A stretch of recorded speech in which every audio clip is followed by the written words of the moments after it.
July 23rd, 1928, North Lima, Ohio. The air was a heavy, wet blanket, clinging to the skin and tasting of dust and clover. It was the kind of oppressive Midwestern summer afternoon where the world seems to slow to a crawl, where the drone of insects is the only sound that can muster the energy to challenge the thick, simmering silence. On the Lobaugh farm, a sprawling property of modest prosperity just outside the small town, the sun beat down on the fields of ripening corn, the heat rising in visible waves from the packed dirt of the laneway. It was a place of routine, of predictability, a landscape painted in the simple, earthy colors of hard work and quiet living. The farmhouse itself, a sturdy 2-story structure, stood as a monument to this life. Inside, the air was still and warm, filled with the faint, lingering smells of yesterday's supper and floor polish. Every object had its place. The well-read Bible on the parlor table, the neatly stacked dishes in the kitchen, the worn but comfortable chairs where a family rested after a day's labor. It was a home that projected an image of contentment, of pastoral peace. But on this particular Monday, that peace was a fragile illusion, a thin veneer stretched over a chasm of secrets and resentments. The oppressive heat was a mirror for the unspoken tensions that had been building within those walls for months, perhaps years. None of them, not the man working in the fields, nor the woman in the house, knew that the simmering silence was about to be broken by a violence so profound it would shatter their world forever. They did not know that death was not on its way. It had already arrived. Harry Lobaugh was a creature of habit. At 52 years old, his life was etched into the land he worked, a series of repetitive, back-breaking tasks dictated by the sun and the seasons. He was known in North Lima as a man who was stern, frugal to a fault, and not given to displays of affection or frivolity. His hands were calloused, his face weathered by the Ohio sun, and his demeanor was as plain and unyielding as the fields he plowed. On that Monday, he was out near the barn, likely tending to some small but necessary repair, the kind of endless chore that constitutes a farmer's existence. He was alone, surrounded by the familiar sights and sounds of his own domain. It was his 14-year-old son, Norton, who broke the afternoon stillness. Returning home from an errand, the boy expected to find the familiar rhythm of the farm intact. He called for his father, his young voice cutting through the heavy air. There was no answer. He called again, a note of rising unease in his tone. The silence that answered him was different now. It was not the silence of a peaceful afternoon, but the hollow, expectant silence of something gone terribly wrong. He found his father near the berry patch, a short distance from the family's garage. The scene that greeted him was one of pure, primitive horror. A tableau so gruesome, it would be seared into his memory for the rest of his life.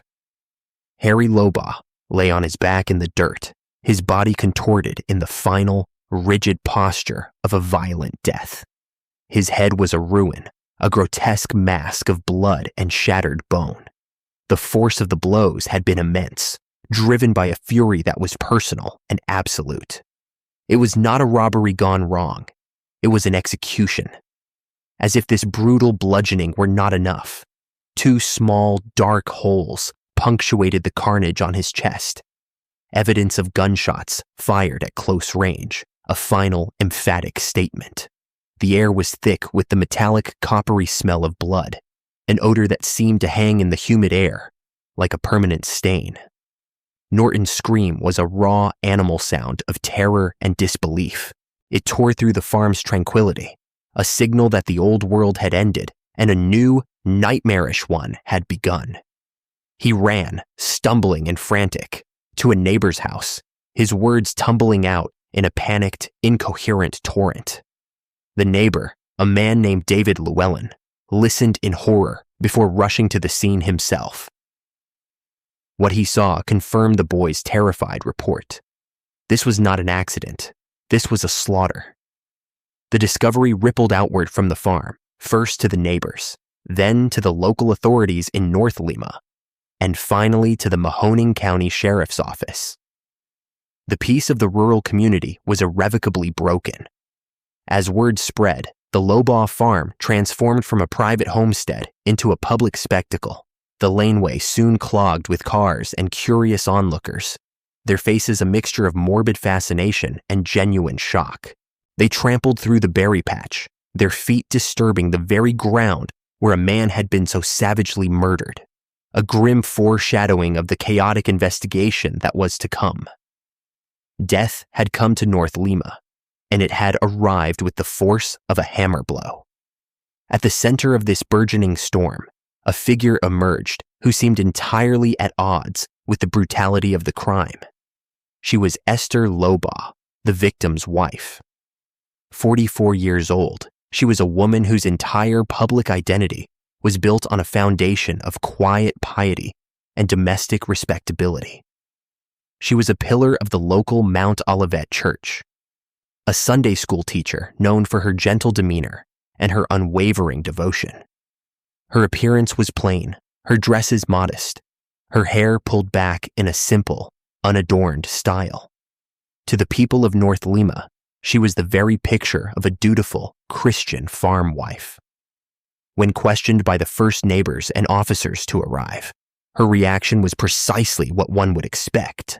She was a portrait of shattered grief, a woman undone by the sudden, violent loss of her husband.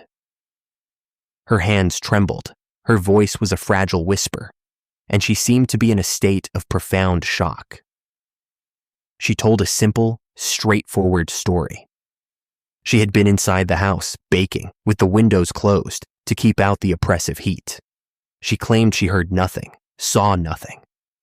The savage attack on her husband, happening just yards from her kitchen, had been as silent as a ghost. It was a performance of widowhood so convincing that in those first few hours, no one thought to question it. But behind this facade of the grieving wife lay a life far more complex and troubled than anyone in her community could have imagined. To understand the woman who would soon become the primary suspect in one of Ohio's most sensational murder trials, one must look past the church pews and into the quiet desperation of a life unfulfilled. Esther's story did not begin in the comfortable stability of the Lobaugh farm, but in a far more precarious world. She had come from a background of modest means, and her marriage to Harry Lobaugh, a man nearly a decade her senior, had been a step up in the world, a move toward security and social standing. Harry, however, was not an easy man to live with. His frugality was legendary, often bordering on extreme miserliness. Neighbors would later testify that he controlled the household finances with an iron fist, doling out meager sums to Esther for groceries and necessities. The Lobaugh home, while outwardly comfortable, was a place governed by a strict and unforgiving ledger. It was a home that felt like a ledger. Every penny was counted, every expenditure scrutinized. For a woman like Esther, this financial strangulation was a constant source of humiliation and frustration. It was a daily reminder of her dependence, of her subordinate role in a marriage that provided material security but little emotional warmth. Their relationship, according to those who knew them best, had long ago cooled from affection into a kind of weary, resentful cohabitation. Harry was reportedly cold and distant, a man more interested in his livestock and his bank account than in his wife's happiness. There were whispers of arguments, of a deep and abiding unhappiness that festered beneath the surface of their respectable marriage. Esther, trapped in this gilded cage, was said to have grown increasingly isolated and withdrawn. Her devotion to the church became her primary outlet, a sanctuary where she could find community and a sense of purpose that was absent in her own home. It was also where she found a sympathetic ear. That ear belonged to Ralph Flick. A younger man, a fellow member of the Mount Olivet church congregation, Flick was everything Harry Lobaugh was not. He was charming, attentive, and he saw in Esther not just a plain farm wife, but a woman deserving of kindness and affection. Their relationship began innocently enough, as a friendship forged in the shared activities of the church. They sang in the choir together, attended socials, and spoke often. But over time, this friendship deepened into something more. It became an emotional affair, a secret world of whispered confidences and shared glances that stood in stark contrast to the cold silence of Esther's marriage. Whether this emotional affair ever crossed the line into a physical one would become a central point of contention, a matter of sordid speculation that fueled gossip throughout the county. But what was undeniable was the powerful bond that formed between them. Ralph Flick became Esther's confidant, her escape. For Esther, a woman starved of affection and respect, Ralph's attention was like water in a desert. It was this relationship, this secret, that would provide the prosecution with its most potent weapon, a motive. The motive, as the state would later argue, was a classic and deadly trinity: love, freedom, and money. Harry Lobaugh stood as the sole obstacle to Esther's happiness.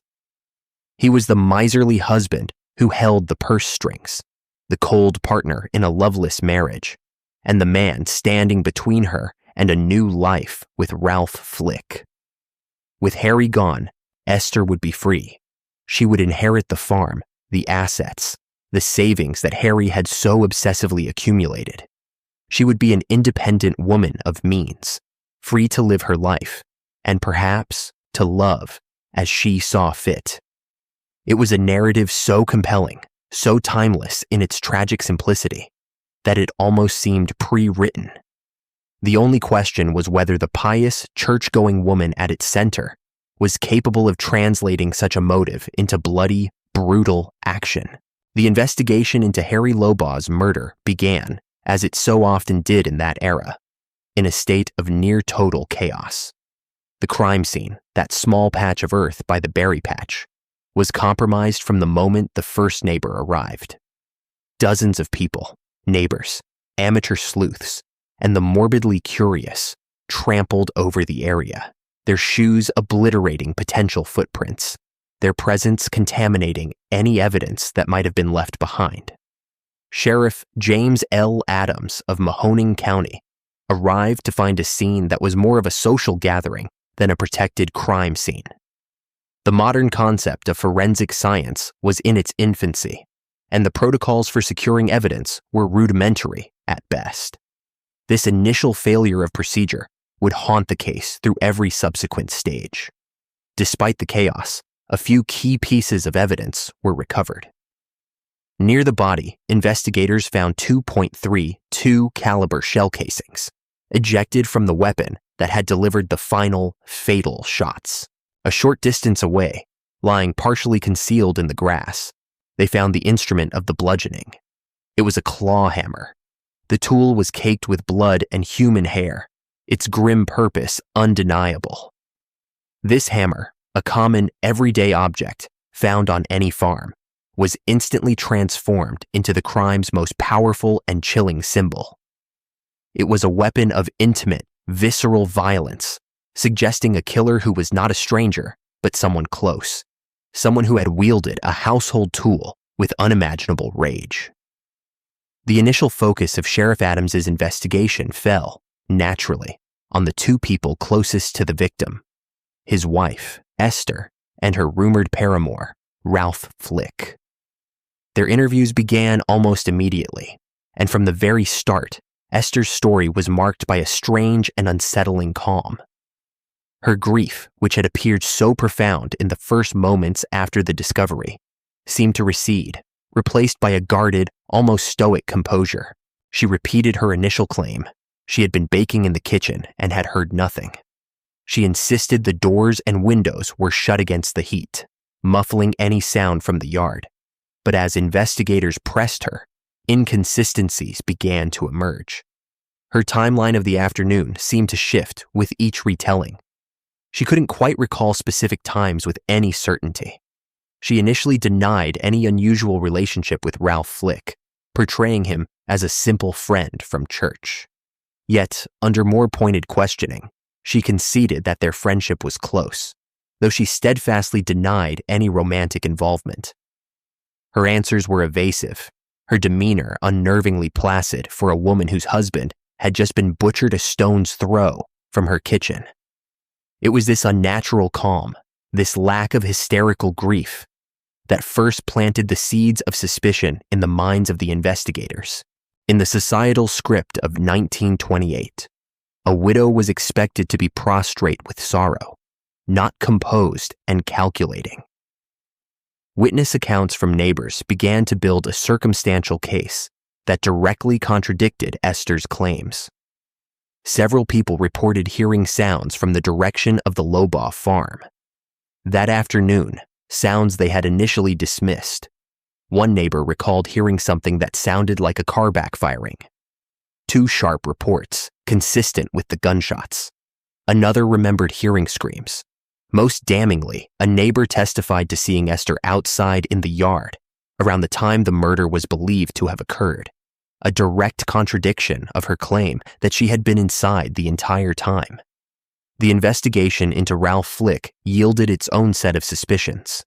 He too denied any improper relationship with Esther. But his alibi for the time of the murder was weak. He claimed to have been working elsewhere, but he had no one to corroborate his story for the crucial period. Investigators discovered that he, like Esther, stood to gain from Harry's death, albeit indirectly. With Harry gone, the path to Esther and her newfound inheritance would be clear. The theory of a conspiracy, a murder plotted by 2 lovers, began to take shape. For several days, the investigation swirled around these 2 central figures. The local newspapers, seizing upon the sensational story, ran banner headlines speculating about the love triangle murder. Public opinion in North Lemma was fiercely divided. Many who knew Esther from church refused to believe she could be capable of such a monstrous act. They saw her as a victim, a pious woman now being unjustly persecuted by suspicious authorities. Others, privy to the town gossip about her unhappy marriage and her relationship with Flick, saw a clear and compelling motive. The turning point came with the arrest, but it was not Esther who was taken into custody first. On July 27th, 4 days after the murder, Sheriff Adams arrested Ralph Flick, charging him with the murder of Harry Lobaugh. The case against him was entirely circumstantial, built on motive and a flimsy alibi. Flick vehemently protested his innocence, but he was held in the county jail as the investigation continued. For a moment, it seemed the case might be resolved, with the scorned lover cast as the villain. But Sheriff Adams was not satisfied. The inconsistencies in Esther's story continued to bother him. Her calm demeanor felt less like shock and more like cold-blooded control. The evidence, particularly the hammer, suggested a crime of passion, a sudden explosion of rage. He felt that the true heart of the crime lay not with the lover, but with the wife. After days of further interviews and gathering witness statements, Adams made a move that stunned the community. On August 1st, 1928, he drove back out to the Lobaugh farm and arrested Esther Lobaugh, charging her as the principal or accomplice in the murder of her husband. The image of the gentle Sunday school teacher being led away in handcuffs was a shocking spectacle, cementing the case as a local legend before the trial had even begun. Her reaction to the arrest was characteristically one of quiet defiance.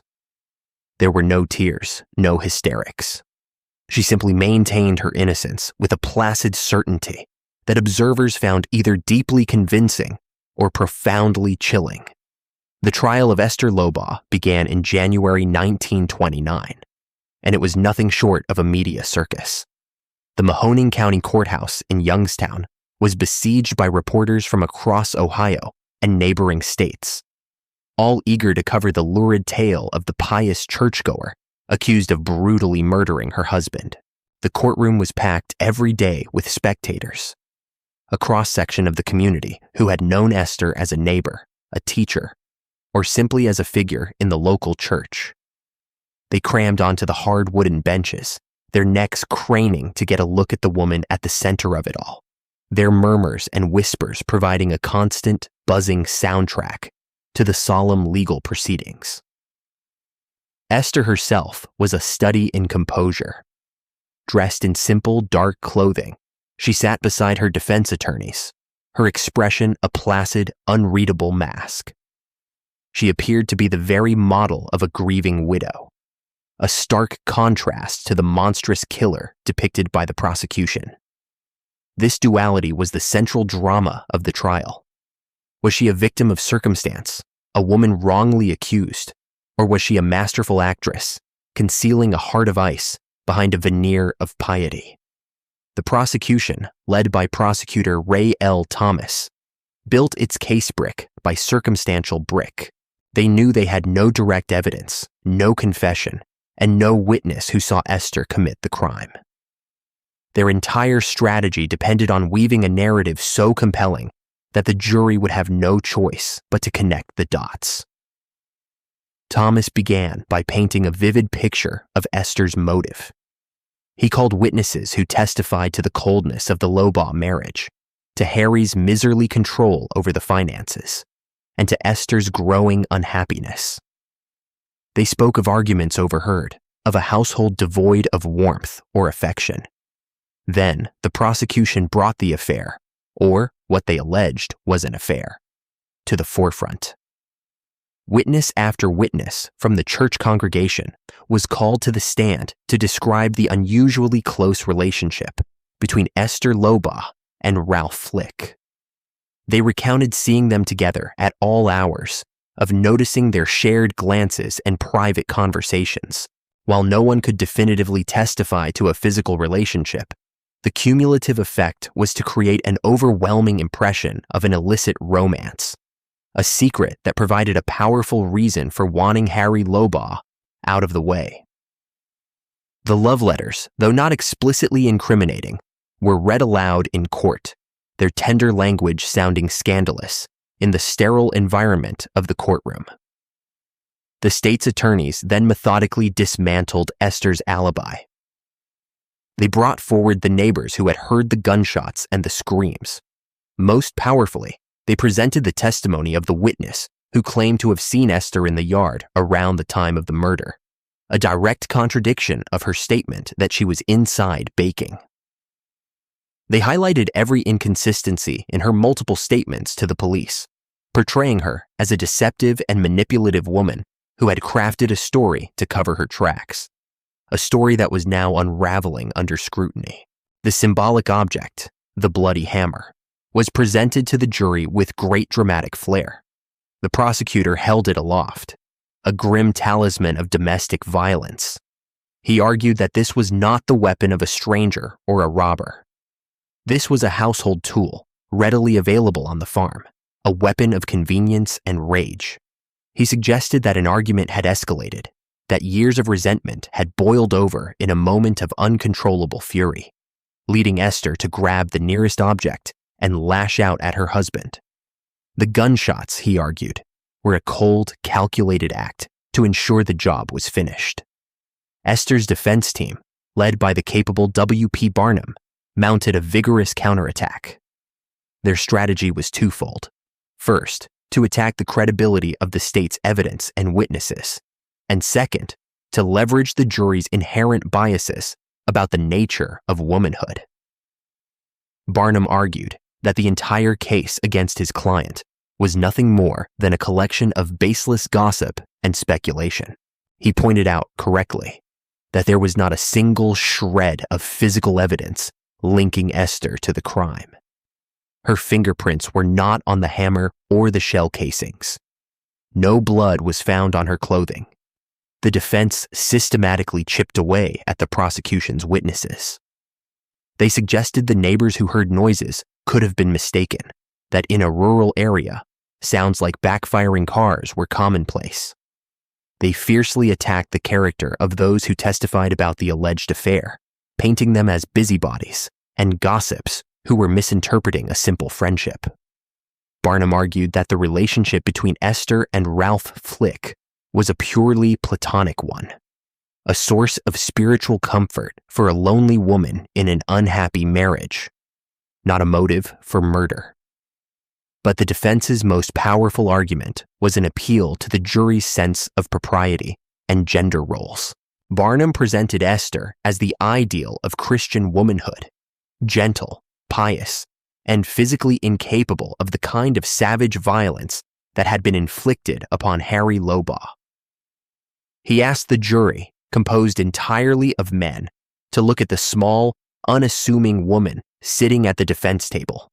Could this woman, this Sunday school teacher, have swung a heavy hammer with enough force to crush a man's skull? Could she have coldly fired 2 bullets into his chest? The defense argued that it was simply unthinkable. They were leveraging a deep-seated societal belief that women, particularly respectable, church-going women, were not capable of such brutal, masculine violence. The defense also pointed the finger of suspicion directly at Ralph Flick, who had not yet been tried. They suggested that if anyone had a motive, it was him. They floated alternative theories as well. Perhaps Harry had been killed by vagrants, or by someone with whom he had a business dispute. They created clouds of reasonable doubt, insisting that with so many unanswered questions and no direct proof, the jury could not possibly convict. The trial lasted for weeks, a grueling ordeal of testimony and legal maneuvering. Finally, after the closing arguments, in which the prosecution painted Esther as a cold-blooded, manipulative killer, and the defense portrayed her as a grieving widow railroaded by a shoddy investigation, the case went to the jury. The town, and indeed much of the state, held its breath. After deliberating for more than 42 hours, the jury returned. They were deadlocked. 7 jurors voted for conviction, 5 for acquittal. The judge had no choice but to declare a mistrial. The ordeal, however, was far from over. The prosecution, convinced of Esther's guilt, immediately announced their intention to retry the case. The second trial began in May 1929, just a few months after the first one ended. The strategy was largely the same on both sides, a replay of the evidence and arguments that had failed to produce a conclusive result the first time. The prosecution redoubled its efforts to portray Esther as a deceptive woman, while the defense once again emphasized the lack of physical evidence and the inherent unlikelihood of a woman like Esther committing such a brutal crime. This time, however, the atmosphere had shifted. The sensationalism had faded slightly, replaced by a sense of weariness.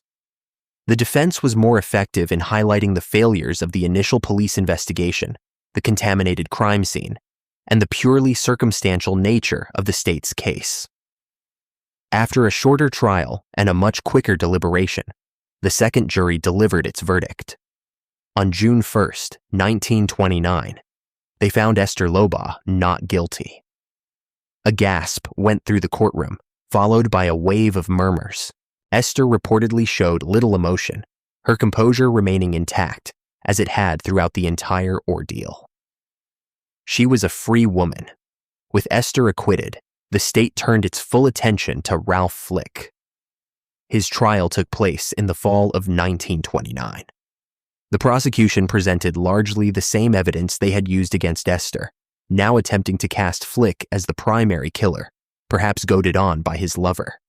But the case against him was even weaker.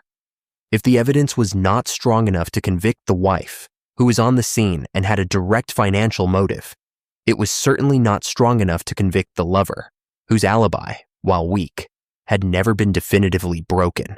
The jury in Flick's trial deliberated for less than an hour before returning a verdict of not guilty. With that, the state's legal pursuit of justice for the murder of Harry Lobaugh came to a stunning and inconclusive end. Both suspects had been tried, and both had been acquitted. The brutal crime was now, officially, unsolved. For Esther Lobaugh, the not guilty verdict was a legal vindication, but it was not a restoration of her former life. The woman who walked out of the Mahoning County Courthouse was not the same respected Sunday school teacher who had been arrested nearly a year earlier. She was now a figure of notoriety and suspicion. The trials had laid bare the intimate, unhappy details of her marriage and her life, and the shadow of the murder would follow her for the rest of her days.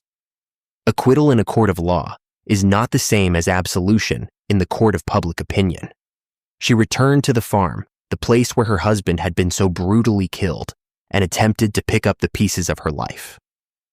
But the community of North Lima was forever changed, and her place in it was irrevocably damaged.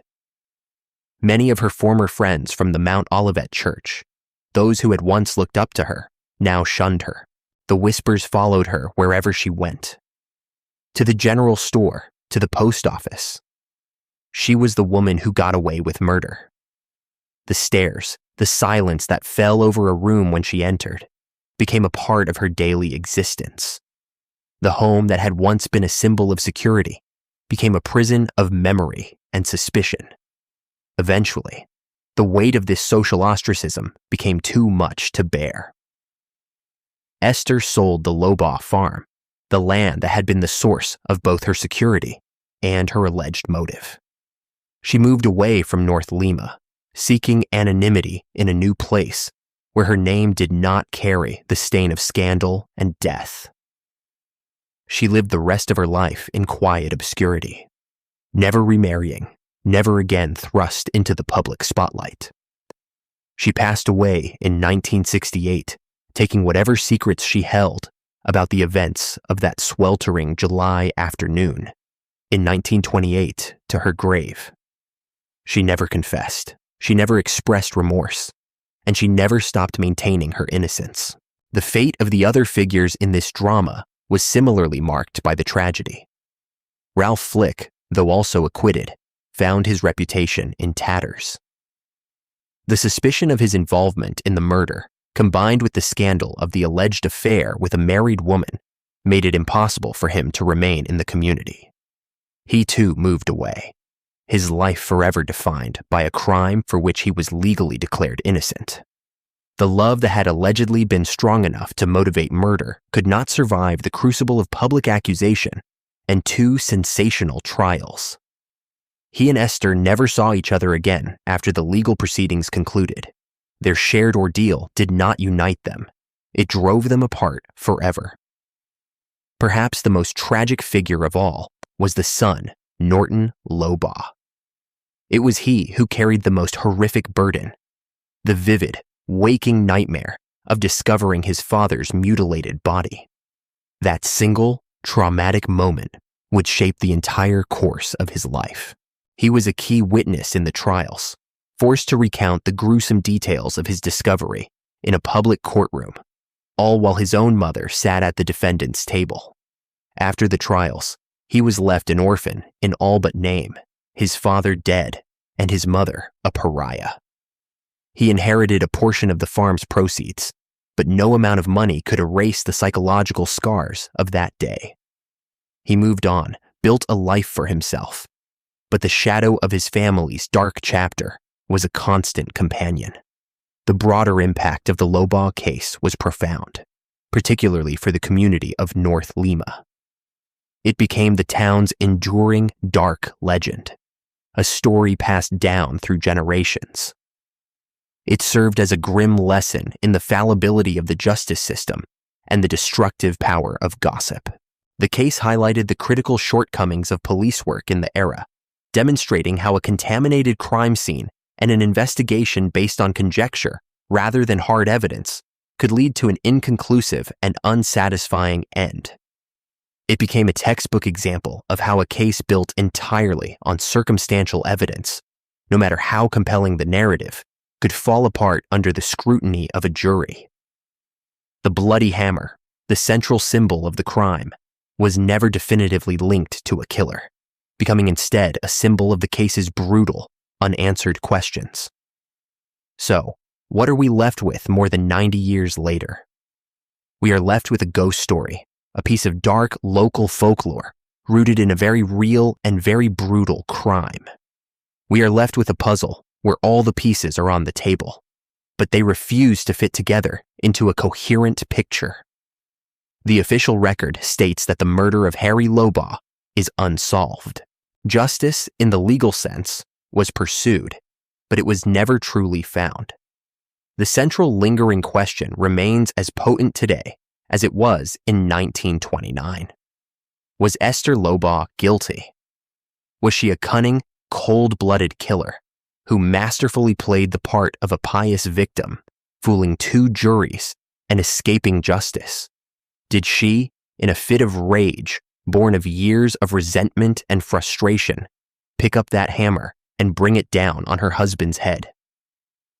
Or was she exactly what her defense team claimed?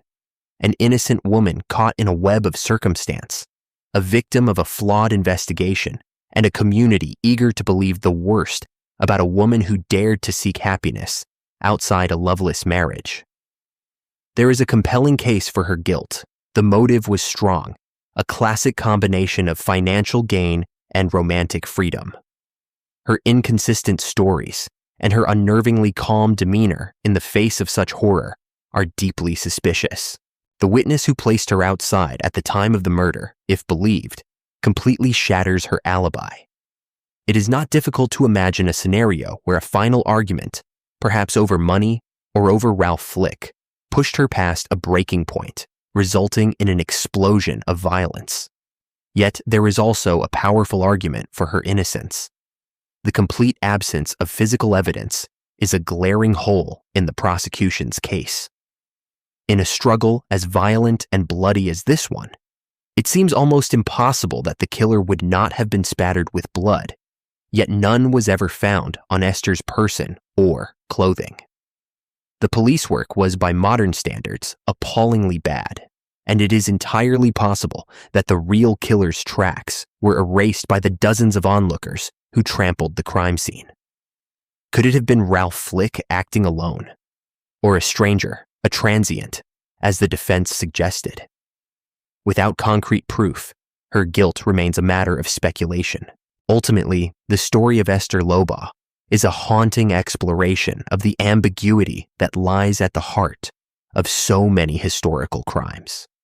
It is a story about the vast, unknowable territory of the human heart and the secrets that can be hidden behind the most respectable of facades. It reminds us that the truth is often far messier and more elusive than the simple narratives of guilt and innocence we prefer. The image that endures is that of a plain, quiet woman sitting in a courtroom, her face an unreadable mask, leaving a jury and future generations to wonder forever what lay behind it. Was it the face of a wronged woman or the face of a killer who had committed